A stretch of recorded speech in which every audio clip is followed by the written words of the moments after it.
Hello, this is Brian Resney, President of Resney Wealth Management, bringing you an important update about the economy and the investment markets. Firmly into 2022, economy is doing well, job market looks good, inflation is much stickier than I would have expected, only because of now the Ukraine-Russian conflict, which of course is fully brought on by policies by our politicians in the U.S. and policies by other politicians in Europe.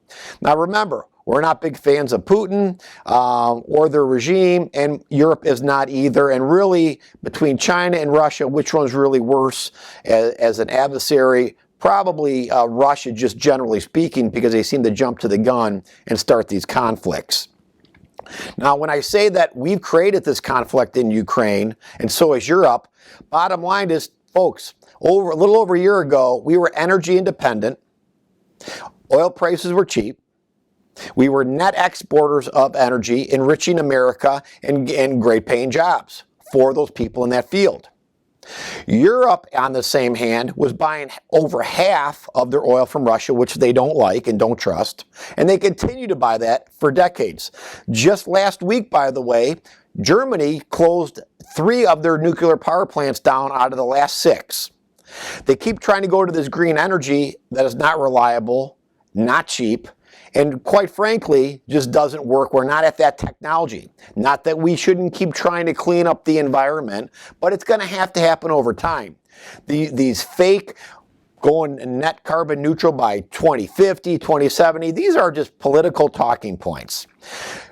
Europe created their own problems by buying oil from Russia and by not doing what they should have been doing decades ago. We created the problem in the last year under the new administration because we're no longer energy independent. And by the way, we're actually buying oil from Russia. God, it's pretty weird, isn't it? So what's going to happen? Reality is this. These geopolitical events, they're always short-lived. I don't see this going on for months and months. It could go on for another week or two, maybe.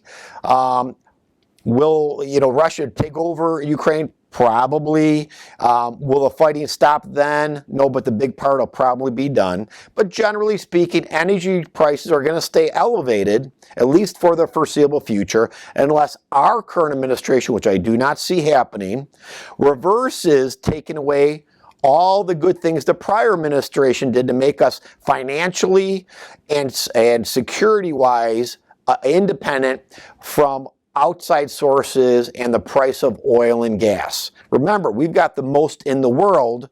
We were net exporters. Now we're not. And we're buying from people that we don't want to and should really not be buying from. But again, these are things that are normal. Let's talk about volatility. Volatility, as I talked earlier in this year, we're going to have heightened volatility, more volatility this year. Expect it. The last couple of years were lesser than average volatility. This year's more like normal volatility. And again, you're in generally a growing economy coming back out of the pandemic. You will have these 10, 12% pullbacks in all different asset categories. It is normal. I know some people get scared. They listen to the news. I am going to stress, if you're listening to any mainstream media, whether it's Fox, CNN, they're not telling you the real facts. They're giving you some of the fluff, part of the story, not the whole story. And everything is overly pumped up in order to sell advertising, which then hypes your emotions and makes you become more fearful about what's going on. Bottom line, the world is not coming to an end, at least not today. 100 years from now, 1,000 years from now, who knows? But the world's not going to come to an end today. The economy is growing. We need better policies throughout in the White House and the Senate and Congress. And we do have an election coming up in November. My gut reaction is just from knowing how politics work that we'll probably have a turnover in probably at least the House as a minimum. And I think at that point, then a lot of the bad policies that were enacted, there really won't be any more bad policies, but maybe at some point the current administration will come to its senses. Let me give you a quick idea how America can become greater than it's ever been. Remember, we're on this island. We've got Canada, North America, us. Then you go to Mexico and then through South America. We're all connected. It's this big, gigantic island. And that's one reason why we've never had a war here at home, because, again, we're an island from our adversaries that are overseas. Think about this. Think about if our government actually was smart enough to put together a master plan where we basically help fund big business in the U.S., build all these different plants that we're buying stuff from China and around the world, build them down in South America, down in Mexico. And basically, of course, we own them as corporations in America. But what we do is we take all of that manufacturing that we're buying from China, we reposition it back in the U.S., Canada, and down in South America and Mexico. It creates financial security and growth, more growth, and geopolitical problems go away. Supply chain issues go away. All the people that are pouring over our southern border, why are they coming here? They don't want to leave their country, but they don't want to starve and there's no opportunity.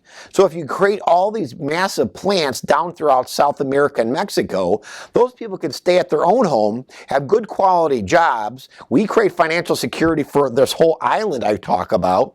You create stability geopolitically for us. And really you take away the risk from places like China and Russia and places that really don't like us all that much.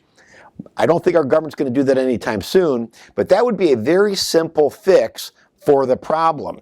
One of the ways that, again, inflation is going to come back down is we got to get energy prices down. But part of the inflation factor we are seeing this year is not all related to energy, or it's a portion, but a lot of it, again, is supply chain issues, which are coming back online. We're starting to see that. So what we're starting to see is demand is still good, but the supply is coming back, and that will start equaling out more so, I believe, as we get into the second half of this year, as I said earlier in this year. So inflation should start to come back down. I don't see energy prices coming down until the Ukraine conflict is done. And even at that point, unless we, the U.S., turn our spigot back on and become energy dominant around the world and start selling again, oil prices will probably stay elevated for the foreseeable future. We're making adjustments as necessary in the portfolio. And as always, if you have questions about your portfolio or any concerns, please call the office. We'd like to talk to you and make sure that you keep a level head and keep you going in the right direction on the long term. Short term, expect more volatility this year. It's going to be normal, but I see a rosier picture as we get into the second half and maybe a slightly less volatility.